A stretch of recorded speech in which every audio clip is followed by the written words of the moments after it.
Hey everyone, are you trying to learn Blender 3D but not sure where to begin? Well, hopefully this video can help.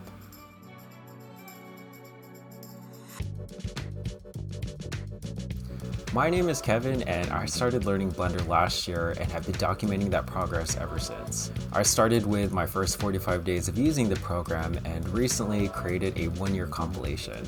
At this point, I am by no means an expert in the program, but I do hope that I can provide some insight to get started. I also remember feeling a little overwhelmed starting out because there's a lot of information to learn and there's so many ways to go about it. So I made this video to help unpack those steps and serve as a resource for anyone new to the program or completely new to 3D in general. I'm going to divide this video into 4 sections, with the first being general tips, the second being resources, the third a breakdown of my journey, and lastly other questions. Quick disclaimer, again, there are many ways to go about learning Blender and I'm not saying that this is the best way.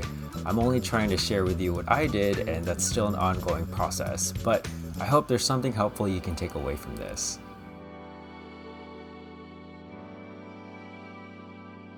So the first tip is to know that it's possible to learn Blender. Even if you have no experience, you're completely new to 3D, or you feel like you're too old and you missed the train, it's entirely possible. And I know that Blender has a reputation for having a steep learning curve, and I know this was more so prior to 2.8, but the interface is a lot friendlier and more accessible now. It has a great creative community and a ton of resources. The second tip is to figure out why you want to learn it, and if you have a reason to learn Blender, the more you're going to stick with it, and the clearer that you can make it, the better. Your intent to learn Blender is going to dictate how your learning journey will go. So for example, if your intent is to create game assets, you're going to learn how to model those assets and then optimize them for your game, etc.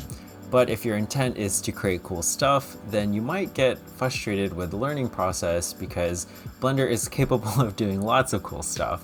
So try to be as specific as you can. So the third tip is to find resources. The great thing about Blender is that there is an abundance of resources, and I'm going to cover that more in the next section. All you have to do is search Blender tutorial anywhere, and chances are you're going to get 20 right off the bat, which is amazing. I would pick something that seems interesting to you but is more general so you can get a feel for the program and then start to get more specific in regards to your intent. But whatever resources that you do pick, make sure that you're following along in the program. So the fourth tip is to start. With everything aligned, there might come a moment where you're going to psych yourself out and just not go through with it. The idea of starting something new, not living up to your expectations, getting frustrated, it's a very real thing that prevents a lot of people from just starting. You need to think of it as if you're going into the water at the beach. Remember that Blender is that cold open ocean, and you're going to think of every reason not to get in, because it's uncomfortable, or in a more practical sense, it just doesn't fit with your workflow. But as long as you take baby steps and get used to it, it's going to be fine. So the fifth tip is to plan it out. So once you've done that first tutorial, you're going to need to plan out what you're going to do next. If you feel like you need to do another generalized tutorial, go for it. But again, Blender can do a lot. And at this point, this is where people start to splinter off and go into more specialized tutorials. The important thing is to set a course for yourself that aligns with your intent. So the next tip is to apply. This next step is probably the most crucial. So you've done these tutorials and even ones tailored to what you want to learn, but it's important to apply what you learn to your own projects. If you've been doing tutorials up until this point and not really comprehending, don't worry, because it happens. Sometimes it takes me a bit of time to grasp concepts as well, but applying it is going to help because you're going to understand how it fits within your scene. I think it helps to think of your learning process like a piece of wood, and what you learn from tutorials are nails you find. To hammer in those nails, you're going to need to apply pressure or apply them to your project. Otherwise, if you can't realize it in your workflow, you're just going to forget about it. So the next tip is to set goals and deadlines with your projects. I'm going to cover this more in my breakdown, but when you start pursuing your personal projects, have a goal to incorporate something you learned or something that you would like to learn. It's entirely up to you because you know what's challenging to you. But having some sort of challenge will help in consistently pushing yourself. On the flip side, try to stay within the limits of a deadline. I find that one of the hardest things to do is to start working on a personal project, and one of the other hardest things to do is to stop working on a personal project. And it makes sense because once you get into it, you're going to want to keep fixing it. It's important to have a deadline because you'll need time to reflect on it, what you did and learn, in order to improve your workflow for the next one. So the 8th tip is to not compare negatively. So you finished a tutorial and you worked on your own projects, you go on social media and you happen to see works from people that are really awesome. There's a moment where you can feel a tinge of envy and decide to feel bad about yourself, or you can look at it as motivation or inspiration.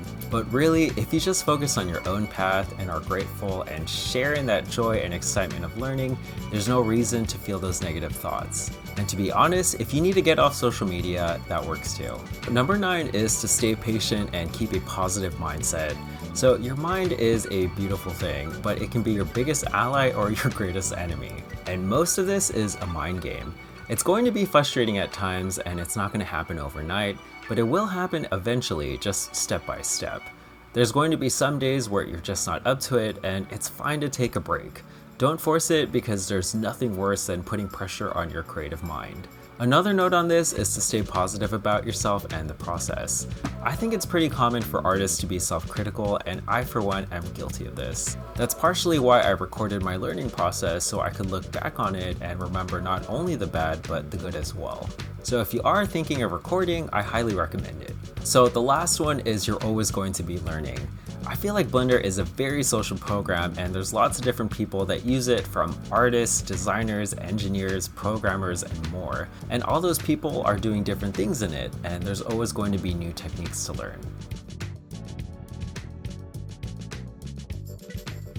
So the next section is resources. There's an abundance of learning resources for Blender, both free and paid. And a lot of the ones I'm going to be listing here were found on YouTube because that's what I started with. I know this is where a lot of people get overwhelmed because there are so many to choose from. So I'm going to share a list of the ones I actually used, and then after list a few other channels that I've come across and found helpful. I started off with free resources, and two specifically. The first being the official Blender channel, and the second being Grant Abbott's beginner course. I started with the official Blender channel because they have a great tutorial series on Blender 2.8 that serves as a good general introduction to the program. I also wanted a broad overview and then to be aware of tools and functions. Then I went directly to Grant Abbott's course, which was pretty foundational. He is an amazing teacher, and the way he structures his tutorial was really intuitive and relatable to my workflow. And he has a great progression on where to go next after the series. And I think he also has a few paid tutorials as well.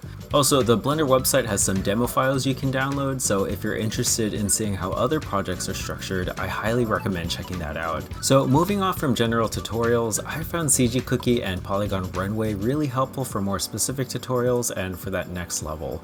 Daniel Kraft also has a series explaining all the shader nodes, which is awesome, and Dedue's and Pepe's Schoolland was great for Grease Pencil. They both have great introductions and resources if you're interested in that tool. So other channels you can check out are listed here, and I'll put these in the description as well. I have them separated by section, and some of these channels cross over. I just thought these were helpful ones to check out. I know that for a beginner series, the CG Boost tutorial, free and paid courses come highly recommended. Also, I saw one from Crossmind Studio that I thought would be great as well. There is also the infamous donut tutorial by Blender Guru, which is also great. I unfortunately didn't do it because I actually didn't see it at the time for some reason, which is really odd, but his channel has a lot of helpful resources.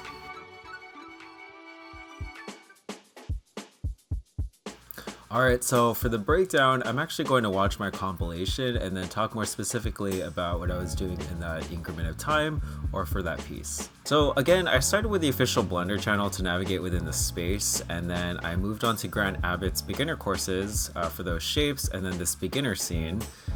And then he also has various modeling exercises if you're new to modeling like I was, and then I was also playing around with the shader editor and creating some materials from there, trying to model some organic shapes.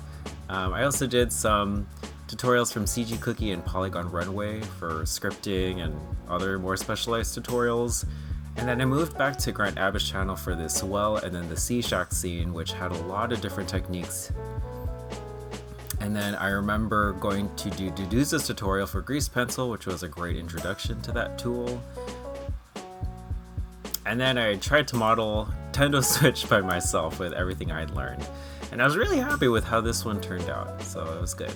So this was trying to practice grease pencil and the 3D placement because it took me a bit to get used to it, and I thought it'd be interesting to recreate a Pixel Mario. This was because I like typography, so I created this monoline type with the Bezier curve, and then I played more with shaders, light, and grease pencil. Here I was creating that Super Mario Bros. 2 world in 3D, and I was still getting used to grease pencil at the time, but I wanted to animate a little bit more, so I have the Shy Guys, Waterfall, and Peach. Here I wanted to start creating environments, so I did some lo-fi backgrounds, and I wanted to practice overlapping grease pencil layers and objects. They kept glitching out on me, and in hindsight I think that was due to the origin points, and I also wanted to try out modifiers to create that ocean. I remember this one being all about grease pencil effects, and I had a lattice on the background elements, and I was also combining more 3D with grease pencil details. Another typography piece, I wanted to play more with shaders, so I tried to add some texture to the type, and then I tried animating more stuff with the clouds and then the side elements. My first Instagram filter, I was trying integration with Spark AR and played with interactive shape keys and grease pencil, so it was a lot of fun. This was a lot of new things. I played with the glass shader and had a grease pencil object inside, cloth dynamics with the table, a grease pencil rig with the bird wings there, and then I tried animating Leota's mouth to her voice in the attraction. I don't consider myself an animator, but it was fun to try. Here I was creating grease pencil objects into meshes, specifically those flowers, and tried a lattice rig, more illustration, and lots of glow effects. This one was trying more shaders, specifically iridescence and vibrant gradients. I love bright colors, but I think this one was a little too bright for my liking. Oh yeah, so trying out Daniel Martinez Lara's brushes, I thought it'd be great for some floral typography, and I liked the colors I had in this. Also some falling grease pencil elements with the leaves. Trying to create a Ghibli-inspired scene, so there's two popular resources from Christophe Deden and Lightning Boy Studio wanted to try for the clouds, trees, and grass. Also practiced illustrating more with the flowers and effects, and played piano, covering the song from the movie. This was probably my favorite one from last year. I modeled this town and designed some custom signage, which was a lot of fun. Experimented with drivers for the train, the procedural shaders for gifts, and added a lot of different grease pencil effects and particles for the falling snow. I remember covering some popular Christmas songs too for a holiday music loop. A gift from my brother-in-law Tom Buck, who's an awesome content creator. This was all about modeling since I didn't really practice it up until this point, so the drums, the guitar, the microphones, and I played more with procedural shaders and volumetric lights. This was actually a test piece I made for the first beginner tutorial I made. It was like the glowing flowers piece, except it had a lot more animated elements, and I wanted to try a new tablet I got with a display. A last minute one for Valentine's Day, I was trying some grease pencil stroke placement with those dandelion flowers and textured gradients with the grease pencil brushes. This was part of a video where I was trying to do one a day for a week, and this was all about particles and instancing grease pencil objects like the trees and the falling sakura, and just more grease pencil practice.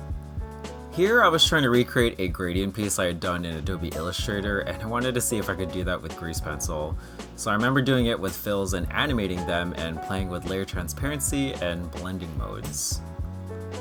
This was trying out Python scripting, and it was inspired by a tutorial from I think Chris Bailey and CG Cookie, but I had been learning Python at the time and wanted to try creating something with code. This was inspired by David McNoe and also made with Python. I was trying to create more generative art, and it was a lot of fun to try in Blender. If you follow me on Instagram or TikTok, I also experiment with processing, and I'm hoping to make a video soon on that. So this was modeling an actual head, and again I hadn't done a lot of modeling and I wanted to see if I could actually do it. So I played around more with sculpting, iridescence shaders, motion graphic-y grease pencil elements, and that text halo was also fun to make. It was unexpected, but it was a cool communication device. Another last minute one, I wanted to play with warm spring colors, but it's very similar to the Valentine's Day piece. So the next 4 is another compilation where I try to do a piece a day for a week, and this was actually creating grease pencil roses and have them animate blooming, which was pretty fun. This was inspired by a great tutorial by Intagma. It was my first experiment with geometry nodes, so I wanted to add some typography and try very bright colors. Trying out a hatching shader from Christophe Dedenne here, I also wanted to create an all black and white environment like those stylized cafes. And a lot of elements here are modeled with grease pencil details like the teapot, the pig, a very nice pig with a feather in his hat. Another experiment with geometry nodes inspired by Red Gem 9, and I was trying to create more abstract pieces, and this is where I started to get comfortable using it. So I took a break from my channel because I was focusing on this project Little Maxwell that's actually based off my dog. I haven't talked about this on my channel yet, but will soon, but I was trying to create a series of little story moments with everything that I learned. Another type piece, I was combining grease pencil elements with geometry nodes here, and I think the capabilities of geometry nodes led me to stars, so that star field, a lot of the particles, and I ended up making that star a tutorial piece.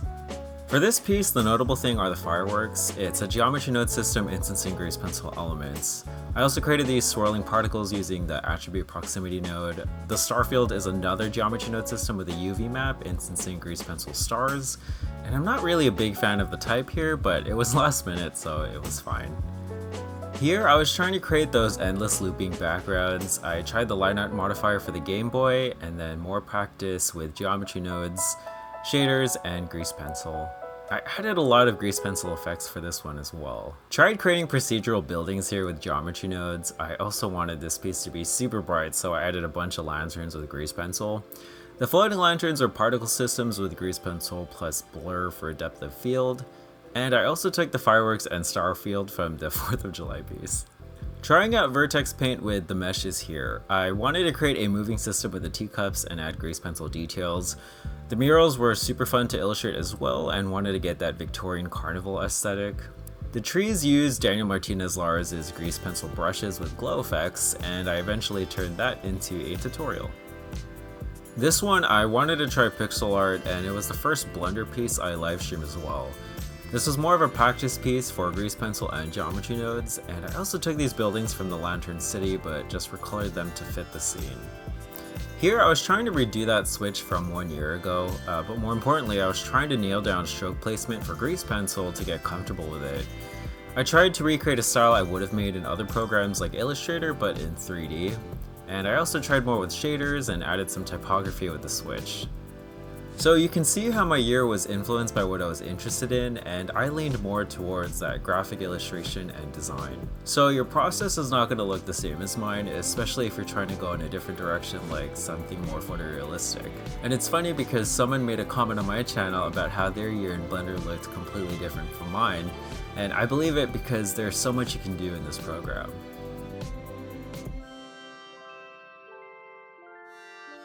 This is a list of common questions that I got on my videos. So what are your specs and what do I need to learn Blender? So I use a MacBook Pro 2019 and you can find my specs right here. On the official Blender website, they also have recommended specs that you can check out. And also because it's free, you can actually just download it and see if it works with your computer. Did you have experience learning Blender, and do I? So as far as 3D goes, not too much, and what I mean by that is I tried Cinema 4D back in 2013 and I just never kept up with it. I do remember following some awesome Grayscale Gorilla tutorials. I'm also pretty comfortable with Adobe programs like Photoshop, Illustrator, After Effects, and you can see how that affected the way I approached my pieces. So whatever experience you do have will transfer in some way, but it's not necessary. Are you an animator and do you have a degree in 3D? So I do have a degree, but in business with a concentration in marketing. And I'm not an animator, but I've worked in the entertainment industry for a while in various creative roles. The longest being at Disney, where I was a research and development Imagineer for creative media and content, and as a designer in new IP development. Do I need to know how to draw, especially for grease pencil? To get started with it, not at all. I think it would help when using grease pencil, but it also depends on what you're trying to create. If you are looking to storyboard or create really detailed animated scenes, then yes, definitely. Do I need a drawing tablet for grease pencil, and if so, which one do you use? It's not entirely necessary, but highly recommended if you plan on doing a lot of work in it.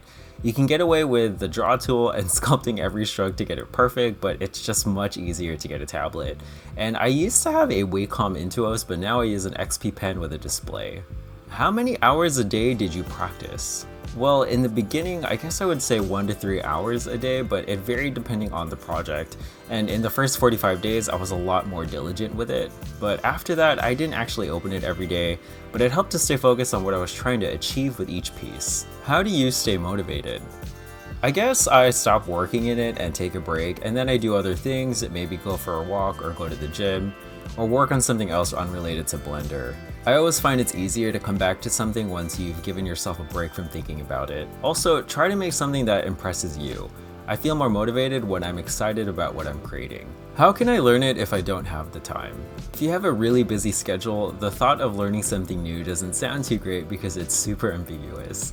It doesn't fit in with the schedule that you know, and it becomes an easy thought to dismiss. But as long as you can dedicate 5 to 10 minutes a day, it's totally doable. You have to look at it like taking a walk in the morning or meditating or some other daily habit.